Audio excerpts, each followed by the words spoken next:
Hello everybody, this is Crypto Arbitrage USA, J. Lowell Lombardi. Had to make sure to put the middle name because apparently there is another J. Lombardi who is a zoologist. That is not me. I am an arbitrage guy.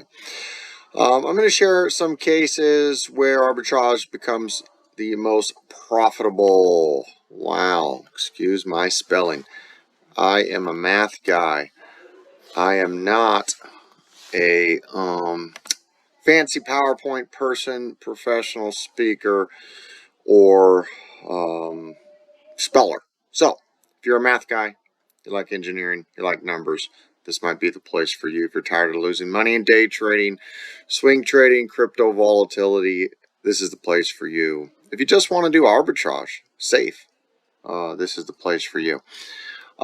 We do teach the standard way to how to do crypto arbitrage. You see Bitcoin, well, usually it's not Bitcoin. You see Solana, AVAX coin slightly less at another broker. It's a risk-free trade. You can do it there. Now that you can use USD Tron, you can send the money back to the other broker. In the old days, before the stable coins, I've been in crypto since 2017, been trading since 2005. In the old days, you had risk of Bitcoin price moving while it was in transit. So the old standard way is great. We do that all the time. Teach it all day long. But I also want to show you some real cases for each of these other points and detail some of the ROIs. In no particular order, one, there's new listings on a new exchange. That does happen. When a token is listed on exchange, there's often a high price volatility. You guys that have traded know that. For example, we already told you about how arbors earned 50% on a cryptocurrency arbitrage. Don't get used to that big number. Okay, a lot of times you're looking at 0.5%, which adds up over time. It's great, but that does happen at times. And that was the case of listing of ARKM coin on Binance. You had to be in our private Discord group to get that one. Launch of trading. When new trading pairs, this is slightly different, pairs are launched on an exchange, there can also be large spreads. This is because traders try to assess demand and supply for the new trading pair. Happens on KuCoin all the time. They're always listing new ones. 3, token or an exchange hack. Everybody thinks, oh, hack, you're going to lose a bunch of money. Well, they are. Not your keys, not your coins, but we make money off this. Why? Because the token price drops sharply, and all of the different brokers are going to be having the same prices. In fact, there's going to be a large fluctuation. So investors lose confidence in the token and they sell it. And this happened with CRV. You guys that have been around for a while in crypto remember the CRV hack. It was huge. Well, our clients were able to earn well, and we talked about it live. Notice I put all caps live. What does that mean? That means our teaching is not like everybody else out there, or at least 99% of them. It's live. It's live market. We're showing you in the private Discord for members only. Everybody's running same software, same systems, looking at it and go, whoa, look at that. And it's great. It's great. Great to have a community.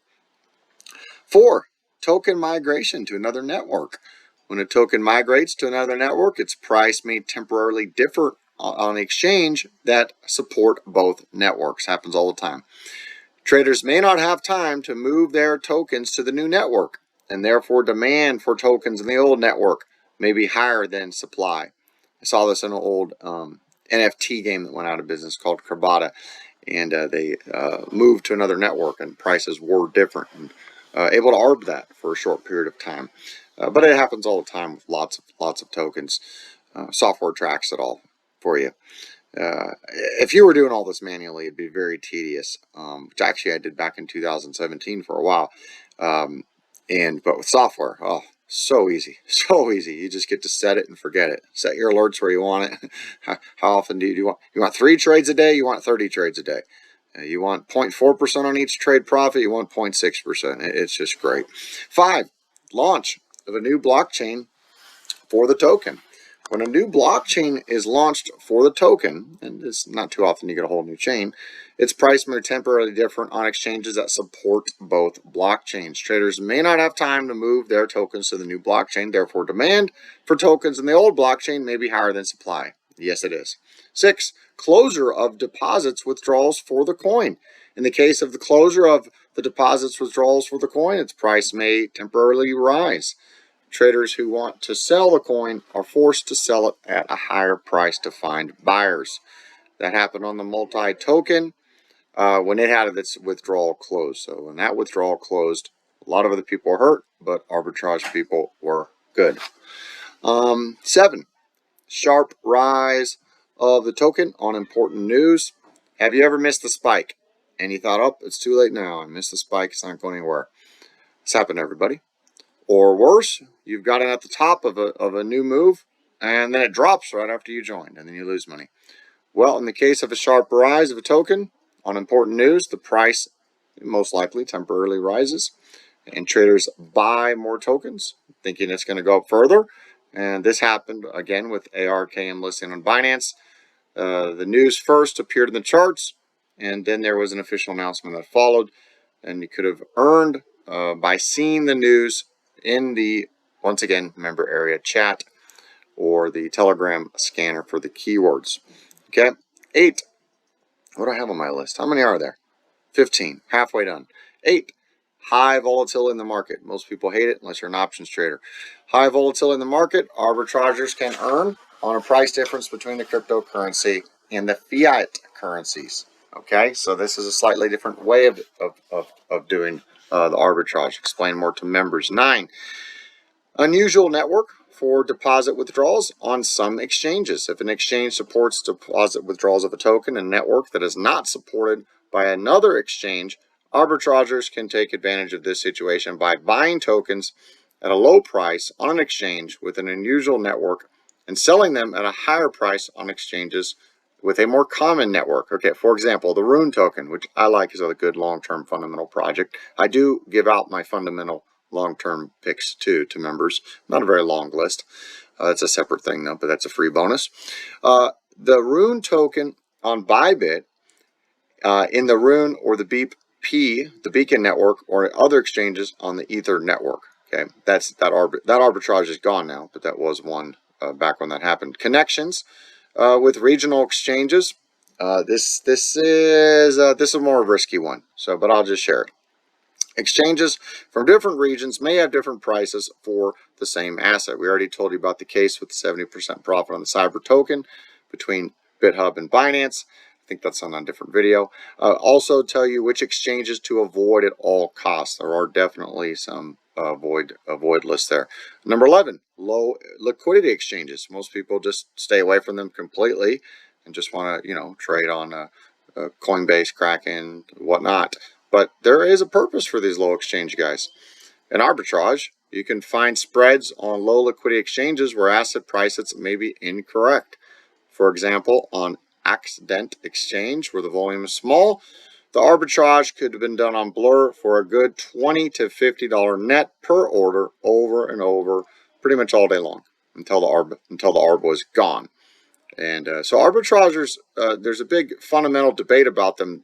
One side says they're leeches, which is not true. The other is my side, is that we make the market efficient because we add more volume in the market and help prices get back to where they should be. And that is the truth of the matter. So if anybody tells you you're a leech in arbitrage, it is not true. Don't feel bad about that. You absolutely are helping get price to where it, quote, should be. On whatever asset or exchange it's on, and you get paid for your service, and it's risk-free, and that's the greatest part about arbitrage trading. It really, the prices really are different, and it's great in crypto. Arbitrage trading happens in the stock market on tiny amounts, forex market tiny amounts, but in crypto, because it's Wild West, it's still so new, and there's so many brokers. It's basically arbitrage heaven. It's more important, though, to not fall for a scam exchange, and these scam exchanges are out there. So make sure to check the projects, and in the member area, we share this scam exchange list. 12. make money on wall orders. Okay, if you don't know what a wall order is, I'll explain that. How would you do that? By placing walls on the small exchange. Okay, if someone places a large buy or sell order on a small exchange, for example, someone places a $5,000 sell on Gate Exchange for, say, SIS token. Okay, where orders are usually around $20 to $30, and this guy has a $5,000 wall, so he's pretty much holding the price there. As the price increased, there's an arbitrage through the withdrawal for a whole entire hour straight, because it took a long time to eat that wall up, and you can literally see the wall getting eaten up. Unless some great buyer comes in for 6,000, you're going to see it very, very clearly. So most arbitrages, once again, do not last for an hour. So when they do, you just want to hit the arbitrage 10, 20, sometimes even 30 times in a row, depending if you're moving with Bitcoin Lightning or Tron USDT. Okay, so just over. 13, decoupling of stablecoin exchange rate. This decoupling happens all the time. If you look up USDC, USTD, the other ones, there's going to be a decoupling constantly. Okay, the only question is how far is it going to be. A lot of times it's not far enough to make money. So this is not one of my favorite trades, but it is a way to make money. Sometimes it really moves, and then it's just automatic money. So if the stable coin exchange rate is decoupling from the fiat currency exchange rate, arbitrage can be profitable. And there was a case with USDC and other cryptocurrencies that were paired with this stable coin. 14, two blockchains based on activity. If one blockchain is more active than others, arbitrage can be profitable. For example, you can take BCS and less active BOBA, and the working principle is the same as a big plus a small exchange point. If this is kind of over your head, some of these points, don't worry about it. You only need one way to make money, and that's the zero at the top that we talked about here, the original way. These are all just bonuses, and these are taught to members.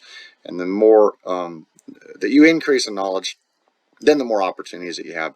And once again, software does all the heavy lifting for you, literally 99% of the heavy lifting for you. 15, between two blockchains or DEXs. I love DEXs, decentralized exchange, very private. Privacy is good. You need government looking over all of your coins and whatnot. So there are some different things in the chat about that you might find interesting. So between two blockchains or DEXs for one coin. So if one platform has a high level of liquidity, say 500,000, and the second platform has a low level of liquidity, say 30,000, then arbitrage can be profitable. So in the mentorship, we talk about each of these points separately and show you in the live markets. Once again, it's live market. That's where the teaching is at. That's where you learn quick. And it's a very short learning curve, about a day. You could break it up into 30 minutes a day if you want to. If you want mentorship, which includes also the best ARB community in the world, building the Discord community there. And if you want a discount on the best software in the world, there's a lot of horrible software there. You will lose if you have the wrong software. If you want that best software, then just DM or email on how to join. So it is not cheap, but it is worthwhile, and nothing good in life that is worthwhile is cheap. Have a great day.